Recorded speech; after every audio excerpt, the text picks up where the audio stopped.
me. Development matter, development matter. Hello and welcome to Development Matters.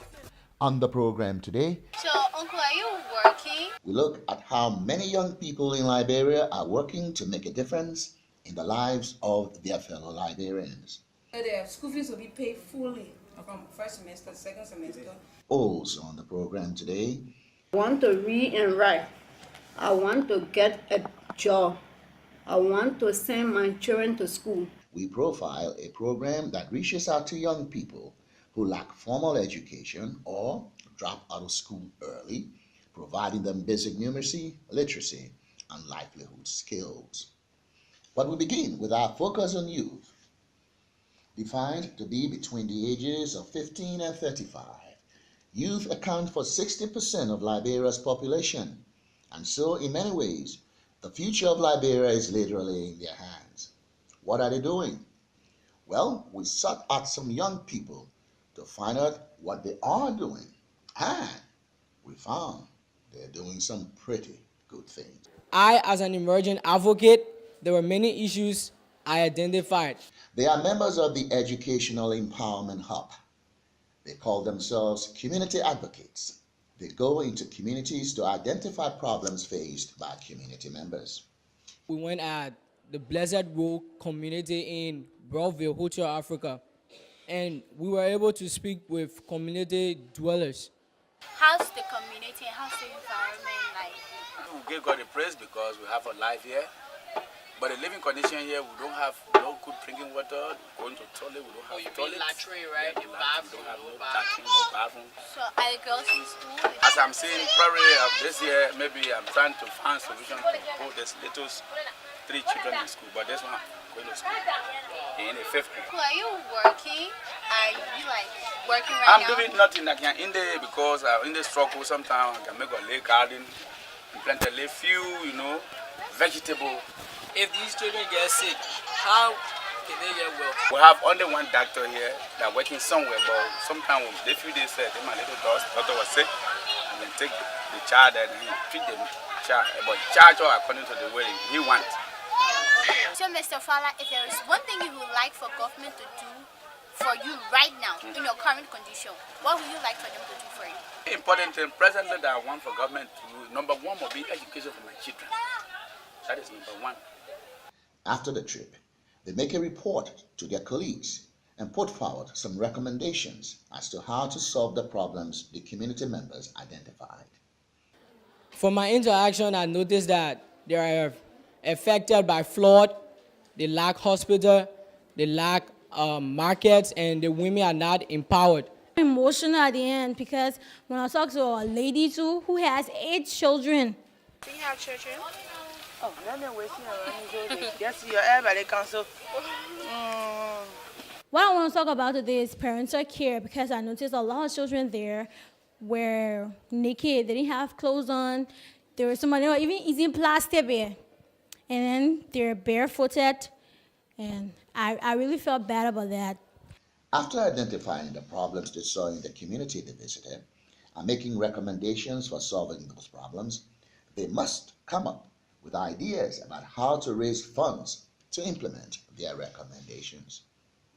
The easiest way we can get money in Liberia is for us to shun shoe in a way that we go to all of the ministries, all of the ministers. You shine your shoe, you give me money.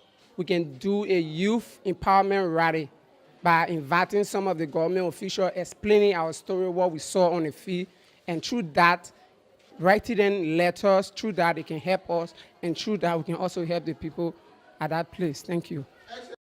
I think some of us with melodious voices can group and have an a cappella team, which will go to offices and restaurants in order to sing for the people there, and we can put baskets down and generate some money to help these orphanage homes and communities. We can have a talent show where we can be able to sing, dance, performing dramas, say poetries in order to raise funds for the needy, to be able to go and donate to them.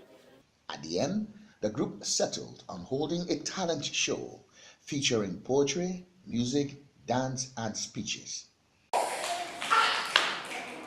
My life. Liberia. There was wonderful poetry that celebrated Liberia. I was born to liberate her. Everything this continent is was created by my hands. Seeking greener pasture, I was her paradise. I mold and shape her future, even if it meant forgetting my own. Foolish, one would say, but I don't regret any of my actions. For the education I give has gone a long way. In case you've never heard, I am the mother of kings and queens. I'm known for making history, for I produced the first female president of Africa and the first African world best player. Yeah, let me boast a little. I am a fighter. I threw a punch at Ebola and went flying out my doors. Those some were lost, a new generation still flourishes, for the demons of war couldn't take my soul. You see, many wonder after all these hurts why I stay strong. It's because my name is Liberia, and I stand for freedom.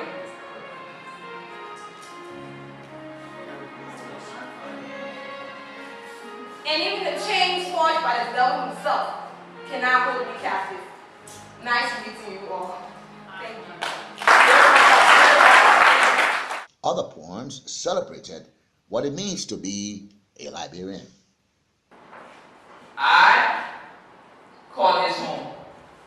This place that many people deserted because they claim the country had. So I call this home. This place that has taught me the essence of patriotism. I call this home. This place where we whack our gari with ground peas, peanut butter, milk, and sugar. So this right here is my home. This is the birthplace of Africa's independence, a place where we first saw the light of liberation shine bright. So this right here is my home. This is where we appreciate our beautiful Omagumi for the amazing asset that God has given them. So this is my home. This is where our lady stringers are the sweetest ones to taste. So ask a man from Lofa what his favorite soup is, and he will tell you the delicious of what he is going to prepare in world. So ask a man what his favorite soup is, and he will tell you the delicious drink he is going to prepare. He will narrate to you how he is swimming with the chocolate so and take no more. So ask me. I dare you to ask me why I love this land, and I will tell you that this right here is my home. I will tell you that the most beautiful woman that God ever created. I will narrate to you how she makes sure my leaves are pounded and stringed, and how she cooks my cassava leaves with enough meat and country chicken.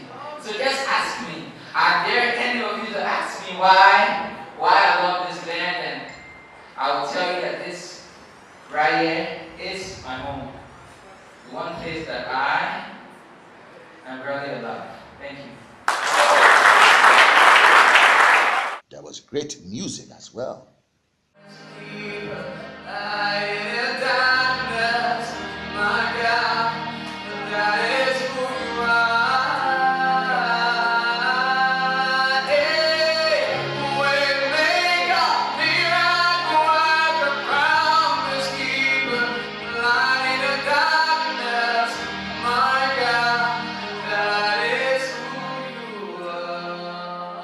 And if there was music, there was also dance.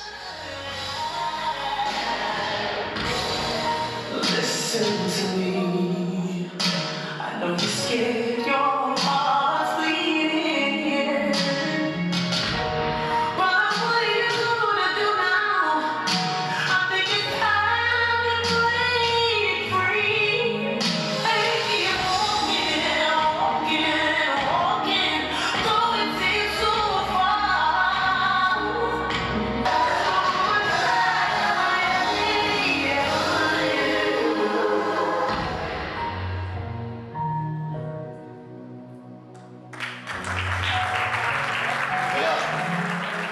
The audience also got treated to some inspirational speeches.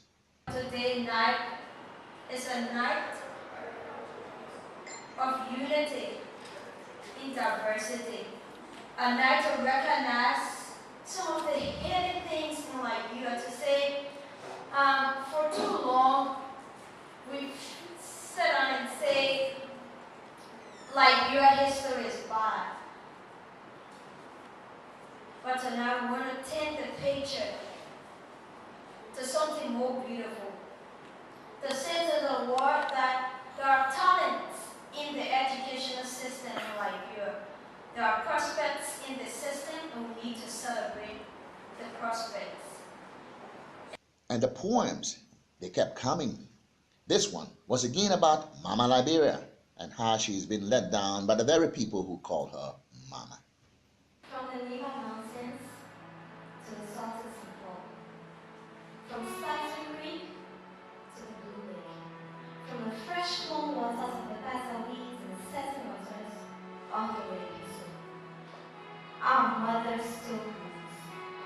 She sits in the dark, reflecting her past. Where did I go wrong? Did I do too much? Did I not do too much? She asked herself. She looked at her children, us, hating and hurting each other, with tears rolling down her cheeks. She did a great job to bring her 15 children together. But we have brought her nothing but shame and disgrace, anxiety and dismay. Our fight for power has left her feeling devolved. The greed in our hearts leaves her with a broken life.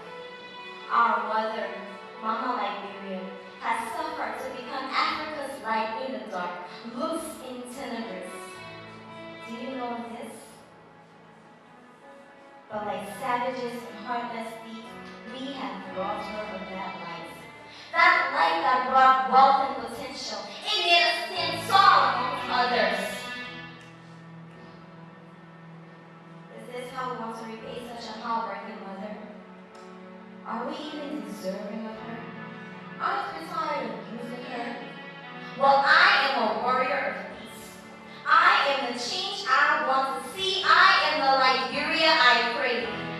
And with the power vested in me, I too hereby declare you all nation builders, warriors of peace and change bringers. By virtue of the fact that you are all sons and daughters of this soil, yes, you have all fed off of her. Thank you. And more poetry. This one simply called Providence. On board ship Elizabeth with our dreams and hopes, like the children of Israel, finally free from slavery. Hallelujah, our souls were liberated. Tears of joy as in 4 souls journey across the Atlantic oceans on board ship Elizabeth, for we knew no obstacles. As in Deuteronomy chapter 11, our hearts will forever remember the goodness of the Lord. Freedom, our hearts shouted as the ship let down its anchor. Home, sweet home, the wind whispered in our ears. Our eyes were open to a whole new world. As our feet touched the soil, we knew we belonged where we stood. Providence is where we call the land, for God Himself guided us there. Thank you. Woo. It had been about an hour since the program started, and the young people had more entertainment in store for the audience. You make my life feel brand new. Jesus, you love me too much, oh, too much of excess love, oh.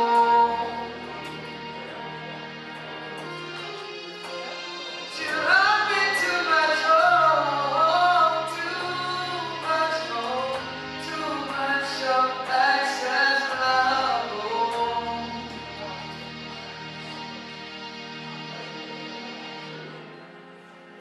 Wow.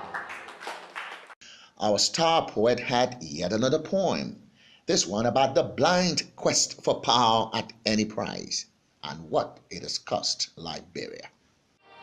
Power, power, power. Their souls crave power. The power to rule a nation at any cost and have servants at their begging call. To feast like grand dukes and have women dancing like ballerinas in pink shoes. To decide the fate of a nation, even if it costs the loss of lives, their hearts pay no mind. The power without justice. The one that has caused a mother to mourn for her sons and her daughters is that which they sought. From dawn till dusk, under every rock, our leaders crave power. Destroying everything that stood in their way, like wild animals fighting to survive in the jungle. For power was all they knew.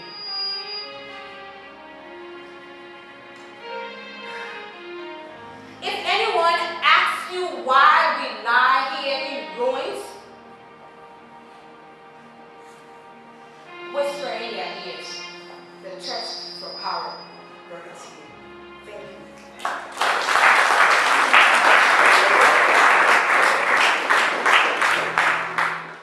The night closed with one final poem about, well, you guess it, Liberia.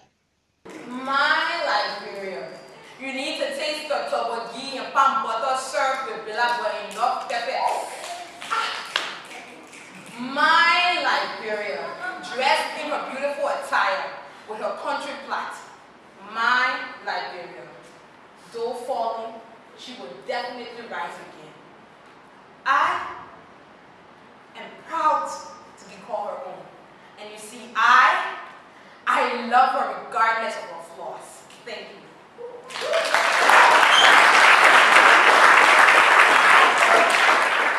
And the audience, including the parents, were wowed. I profess that we have witnessed and we've been in the presence of greatness tonight. These young people will lead this country in the not too distant future.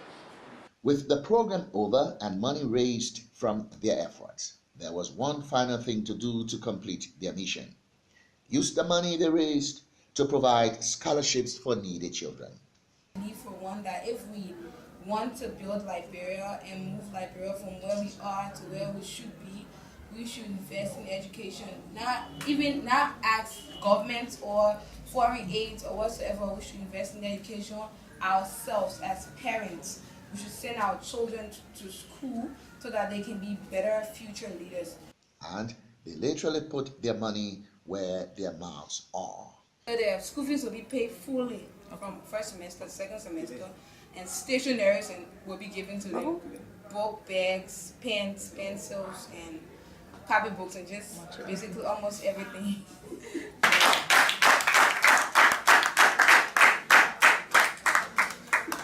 And then the 10 lucky scholarship recipients, each of them got the equivalent of approximately 15,000 Liberian dollars, equivalent to about $100 US, to pay their tuition for the entire school year. Yes.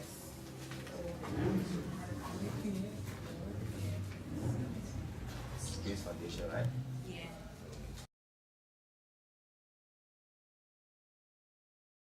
Start by space, yes. I wanted to agree.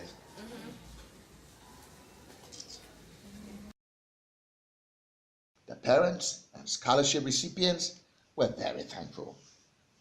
I tell God, thank you. I tell God, thank you. My brother, thank you. Whether I will come to bear all our money to pay the late school fee. Now, 2,000 daily, I will come to. I tell God, thank you. This is Development Matters. And now we profile a young man who says he's invented a game to help Liberian students better understand chemistry. As a student of civil engineering, I have been thinking to find a way in order for our students to create more interest in those sciences, the physics, the mathematics, the chemistry, and the biology. So I was able to create a group on Facebook called the Determined Young Liberian Finding Solution to Chemistry, Physics, and Mathematics. One of the solutions he came up with was this. game called the PTE club, that is the periodic tables of elements. So our students were able to learn, memorize, meditate, know the first 60 elements well, where they can stand up anywhere, tell you the symbol, tell you the position of each element on the periodic table without looking at the table. Jefferson then set out going from school to school, meeting principals and students to tell them about his game. This is one of the tables that I printed out, and then I share it on each student. I make sure that you study the first 60 elements because I had a game, but in order for the student to better play the game or understand the game, the first thing was to understand this table that is called the periodic table of elements. So, what is the game like when it's played? Well, let's see. Like this game, we have 5 students on each team, but one student is allowed to put their hand on the table to choose the correct answer. So if I say, team A, identify the element with atomic number 60, within 3 seconds, you should be able to tell me which element has the atomic number or the position 60 on it. Okay, team A, going to identify the element that has atomic number 58.